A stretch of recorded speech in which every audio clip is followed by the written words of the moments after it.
नमस्कार विद्यार्थी मित्रों, धोरण 11 आंकड़ाशास्त्र चैप्टर माहितीનું એકત્રીકરણ ધોરણ 11 માં સામાન્ય ધોરણમાં આંકડાશાસ્ત્ર મુખ્ય વિષય તરીકે તમારે અહીં અભ્યાસ કરવાનો થાય છે। આંકડાશાસ્ત્ર તમને એવું થાય કે આપણા અભ્યાસમાં કેટલું ઉપયોગી બને છે અથવા આંકડાશાસ્ત્રનો અભ્યાસ શા માટે આવો એક પ્રશ્ન ઉદ્ભવે મિત્રો તો સ્વાભાવિક જ છે। તો આંકડાશાસ્ત્ર હવે આપણને એવું લાગે કે 11મા ધોરણમાંથી જ આપણે ચાલુ કરીએ છીએ, પણ એવું નથી વિદ્યાર્થી મિત્રો। ઘણા વર્ષો પહેલા પણ આંકડાશાસ્ત્રનો એટલે ઉપયોગમાં લેવાતો હતો અને આજે પણ એનો આપણે રોજબરોજના જીવનમાં એનો આપણે ઉપયોગ કરીએ છીએ। હવે પહેલાં તો આપણે જાણવું જરૂરી છે કે આંકડાશાસ્ત્રનો ઉદ્ભવ ક્યારે થયો। એવી વાત જ્યારે આવે ત્યારે અહીં આપણે એનો ઇતિહાસ આપણે જાણવો પડે કે ભારતમાં, વિશ્વમાં અને જુદા જુદા દેશોમાં એની શરૂઆત ક્યાંથી થઈ અને એનો ઉપયોગ કેવી રીતે કરવામાં આવતો એની આપણને વાત આપી છે। તો પહેલાં આ આંકડાશાસ્ત્રના ઉદ્ભવનો જે વિકાસ છે એના વિશેની આપણે વાત કરવાની છે। તો ભારતની અંદર સૌપ્રથમ આંકડાશાસ્ત્રની જે શરૂઆત થઈ હોય અને એ માટેનું સામ્રાજ્ય કહ્યું હતું મૌર્ય સામ્રાજ્ય। ચંદ્રગુપ્ત મૌર્ય, કૌટિલ્ય આ બધા જે નામો તમે સાંભળેલા હોય તો એ સમયગાળા દરમિયાન અને એ સમયગાળો હતો ઈસવીસન 321-296નો જે સમયગાળો હતો ત્યાં આંકડાશાસ્ત્રનો પણ ઉપયોગ કરવામાં આવતો હતો એવું એ જુદા જુદા ગ્રંથોમાંથી એ માહિતી મળે છે। ત્યાર પછી આપણા દેશની અંદર મોગલ સમ્રાટ અને એમાં પણ અકબરનું શાસન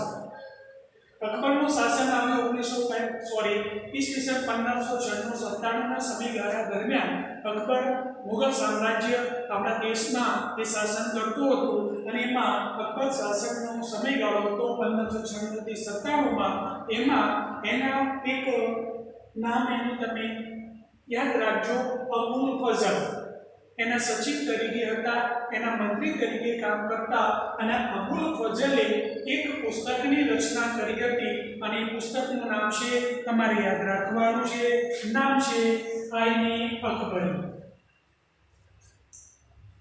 મુગલ સામ્રાજ્ય અને એ પણ અકબરનું શાસન અને એમાં એના સચિવ અથવા મંત્રી તરીકે કામ કરતા અબુલ ફઝલ એક પુસ્તકની રચના કરી અને એ પુસ્તકનું નામ હતું આઈને અકબરી। હવે આઈને અકબરી આ પુસ્તકની અંદર પણ આંકડાશાસ્ત્રનો એ ઉપયોગ થતો હોય એની વહીવટી અને કેટલીક મૂળભૂત સેવાઓની અંદર પણ એમાં એ ઉપયોગમાં લેવામાં આવતું હતું એવું જુદા જુદા આ આઈને અકબરી અથવા જુદા ગ્રંથોની અંદર પણ એનો ઉપયોગ કરવામાં આવતો હતો।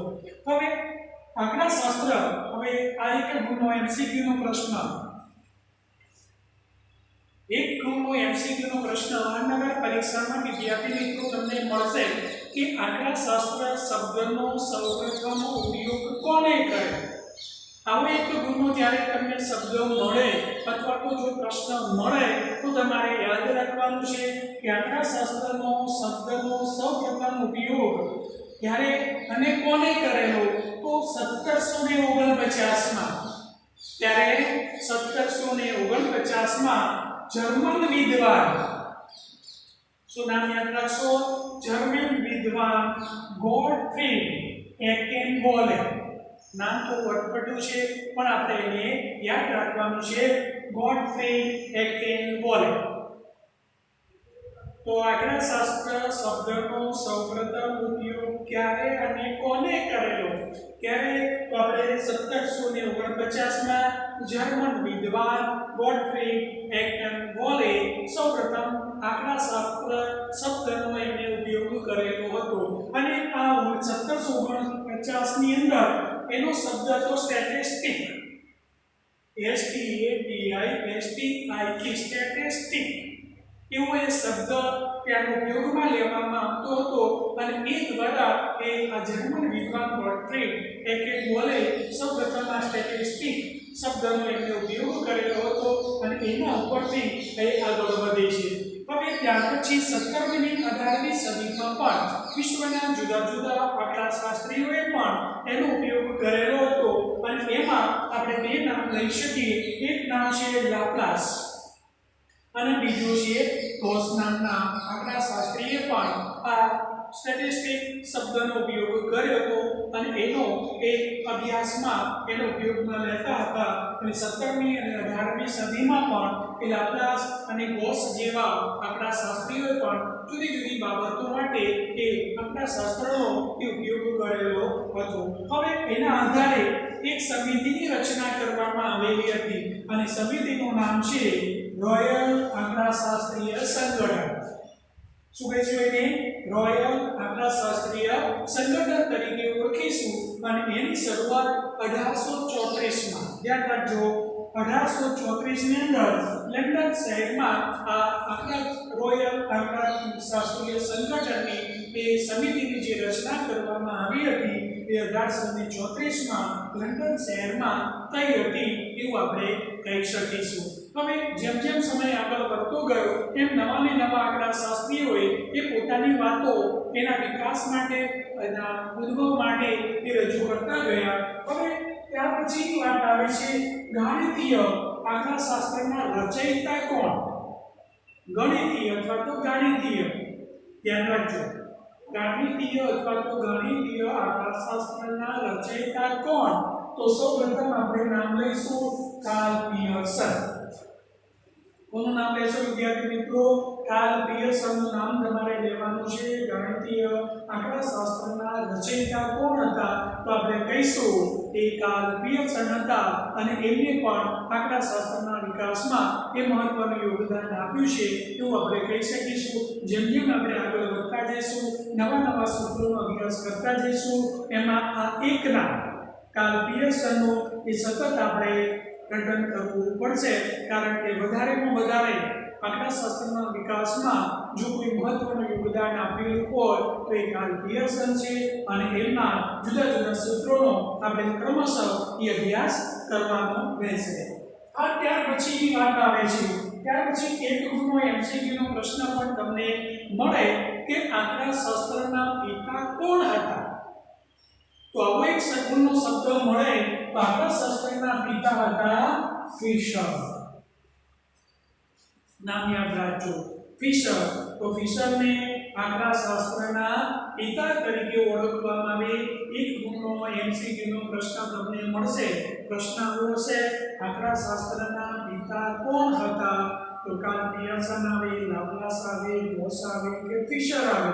હવે એમાંથી સાચો જવાબ એ આપણે ચોઈસ કરવાનું છે, પણ આપણે યાદ રાખીશું કયું નામ? ફિશર. તો ફિશર શું છે? આંકડાશાસ્ત્રના પિતા તરીકે ઓળખવામાં આવે છે. પણ જુદા જુદા સમયગાળામાં જુદા જુદા દેશોની અંદર આવા જુદા જુદા આંકડાશાસ્ત્રીઓએ આંકડાશાસ્ત્રના વિકાસમાં મહત્વનું યોગદાન આપેલું છે.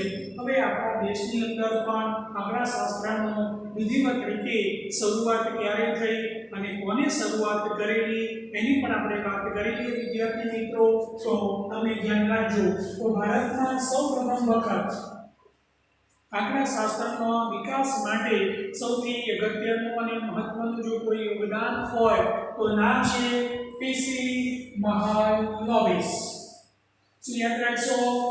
ભારતમાં આંકડાશાસ્ત્રના વિકાસમાં સૌથી અગત્યનું અને મહત્વનું યોગદાન કોનું હતું? તો એ નામ તમારે યાદ રાખવાનું છે, પીસી મહાલનોબિસ. યાદ રહેશે? યાદ રાખી લેવાનું વિદ્યાર્થી મિત્રો, પીસી મહાલનોબિસ. હવે એમને નામ યાદ રાખજો, ભારતીય આંકડાશાસ્ત્રીય સંસ્થા. ભારતીય આંકડાશાસ્ત્રીય સંસ્થા. ભારતીય એટલે કે સોવિયત, આંકડાશાસ્ત્રીય એટલે સ્ટેટિસ્ટિકલ, અને સંસ્થા જે ઇન્સ્ટિટ્યૂટ તરીકે ઓળખવામાં આવે, જેને આપણે ટૂંકમાં ISI તરીકે ઓળખીશું. ભારતીય આંકડાશાસ્ત્રીય સંસ્થા. અથવા આવી રીતે પણ પ્રશ્ન મળી શકે, ભારતીય આંકડાશાસ્ત્રીય સંસ્થાની સ્થાપના કોને કરી હતી? તો તમારે નામ યાદ રાખવાનું, કોણ? પીસી મહાલનોબિસ. અથવા તો બીજી રીતે પ્રશ્ન પૂછે કે પીસી મહાલનોબિસે કઈ આંકડાશાસ્ત્રીય સંસ્થાની સ્થાપના કરી હતી? તો તમારે નામ યાદ રાખજો, ભારતીય આંકડાશાસ્ત્રીય સંસ્થા, અથવા બીજી રીતે પૂછાય ISI નું પૂરું નામ જણાવો. તો ત્યાં તમે શું લખશો? ગુજરાતીમાં લખશો તો પણ ચાલશે, ભારતીય આંકડાશાસ્ત્રીય સંસ્થા.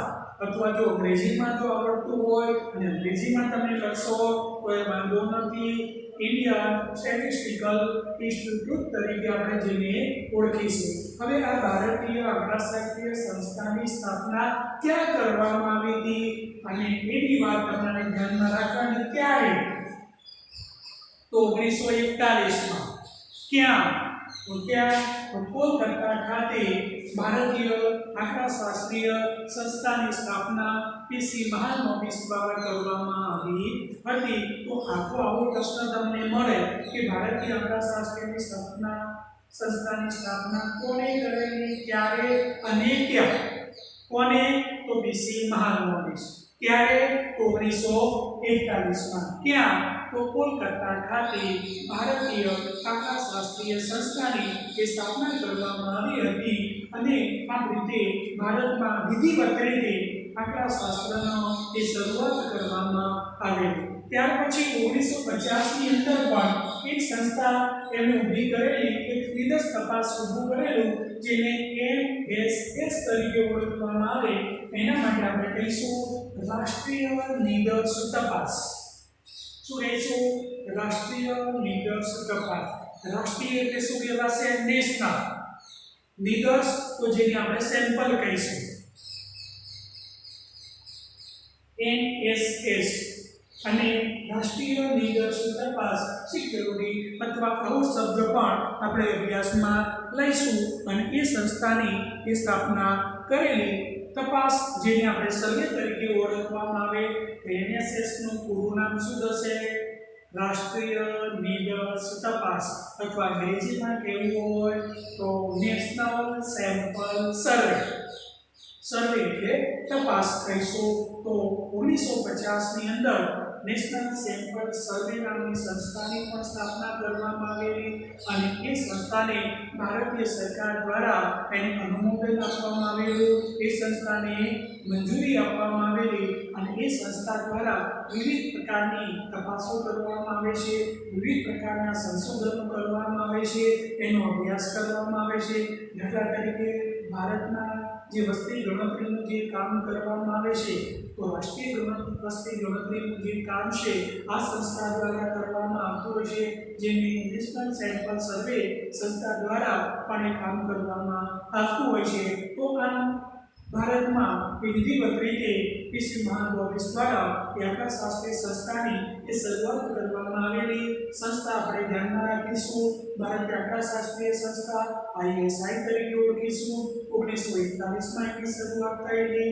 ક્યાં? તો કોલકાતા ખાતે થઈ હતી. અને ત્યાર પછી વિવિધ સંસ્થાઓ પણ એ કામ કરતી થઈ, પણ મહત્વનું યોગદાન તો પીસી મહાલનોબિસનું જ હતું. અને 1950 માં એને રાષ્ટ્રીય નિદર્શ તપાસ એની રચના કરેલી. અને ભારતીય સરકાર દ્વારા પણ એને અનુમોદન કરવામાં આવેલું. તો અહીં આપણે વિવિધ ઇતિહાસ અથવા તો એના ઉદ્ભવ વિશેનો આપણે વાત કરી. હવે આંકડાશાસ્ત્ર કોને કહેવાય એની એક વ્યાખ્યા. હું આમ તો જુદા જુદા આંકડાશાસ્ત્રીઓએ જુદી જુદી વાતો કરેલી છે, પોતાની રીતે વ્યાખ્યા આપવા પ્રયત્ન કરેલા છે. પણ આપણા અભ્યાસમાં માત્ર બે આંકડાશાસ્ત્રીઓની જે આપેલી સર્વસ્વીકૃત જે વ્યાખ્યા આપેલી છે, તે વ્યાખ્યાને જ આપણે અભ્યાસમાં લેવાની છે. અને એ ક્રોસ્ટન અને કાઉલર. નામ યાદ રાખજો. કોને વ્યાખ્યા આપી છે? ક્રોસ્ટન અને કાઉલર.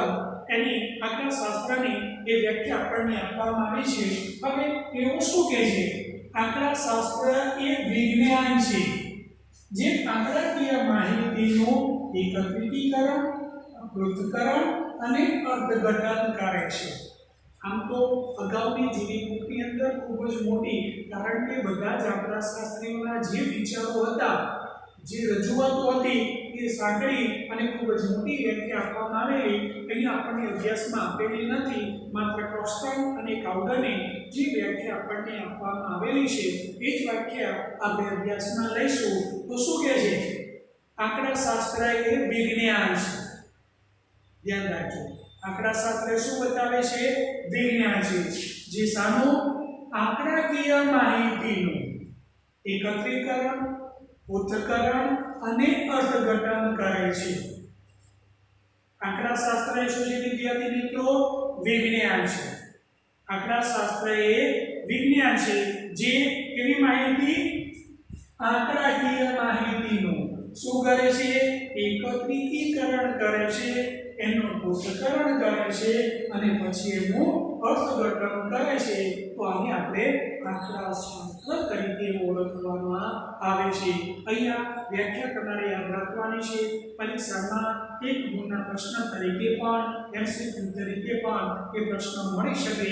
તો ફરીથી એક વખત આંકડાશાસ્ત્ર એ વિજ્ઞાન છે, જે આંકડાકીય માહિતીનું એકત્રીકરણ કરે છે, એનું પૃથ્થકરણ કરે છે અને એનું અર્થઘટન પણ કરે છે.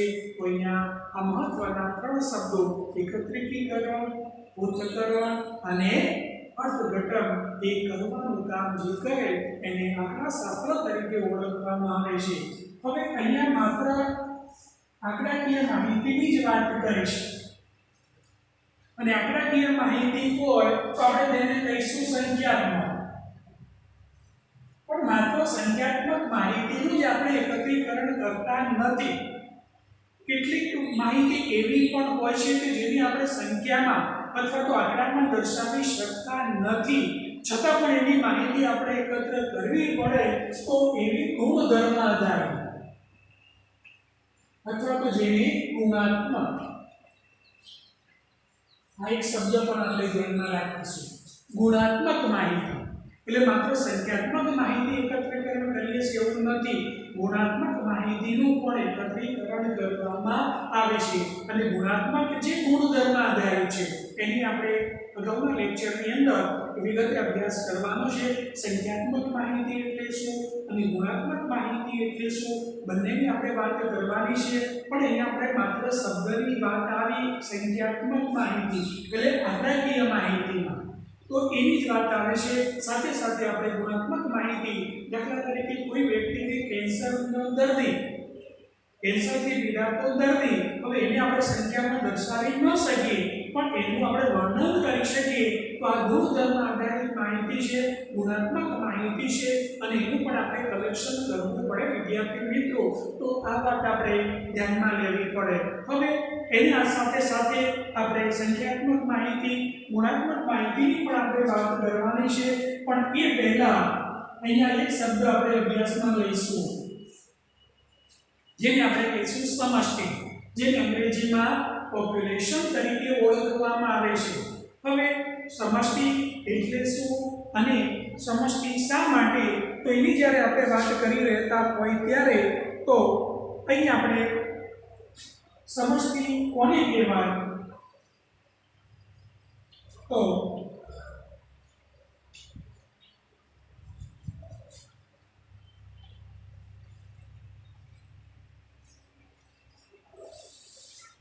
અભ્યાસ હેઠળ આવેલ તમામ માહિતીને સમષ્ટિ તરીકે ઓળખવામાં આવે છે. અથવા તો બીજી રીતે કહીએ તો સંશોધન હેઠળ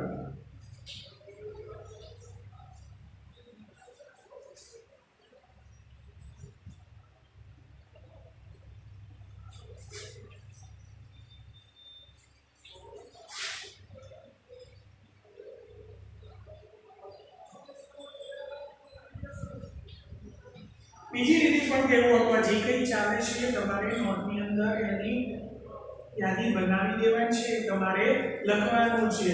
તો સમષ્ટિ કોને કહેવાય એવો આપણો શબ્દ છે. તો અભ્યાસ હેઠળ આવેલ તમામ માહિતીને આપણે સમષ્ટિ તરીકે ઓળખીશું. બીજી રીતે કેવું હોય, બીજા રીતે શબ્દો આપણે આપવા હોય તો સંશોધન હેઠળ આવેલા તમામ એકમોના સમૂહને, ધ્યાન રાખજો, સંશોધન અથવા તો અભ્યાસ બંને વાત એક જ છે. સંશોધન હેઠળ આવેલા તમામે તમામ એકમોનો જે સમૂહ છે એને સમષ્ટિ તરીકે ઓળખવામાં આવે છે. દાખલા તરીકે સા એસટી હાઈસ્કૂલના વિદ્યાર્થીઓનો સમૂહ. આ વિદ્યાર્થીઓનો સમૂહનો મતલબ એવો થાય છે કે 9 થી માંડીને 12 સુધીના તમામે તમામ વિદ્યાર્થીઓ અહીંયા સમૂહમાં આવી જાય છે. તો આ એક થયું એકમ. શું કહેવાશે એને? સમષ્ટિ તરીકે એને ઓળખવામાં આવે છે વિદ્યાર્થી મિત્રો. તો અહીંયા ધ્યાનમાં રાખવાનું કે સમષ્ટિ એ શું છે.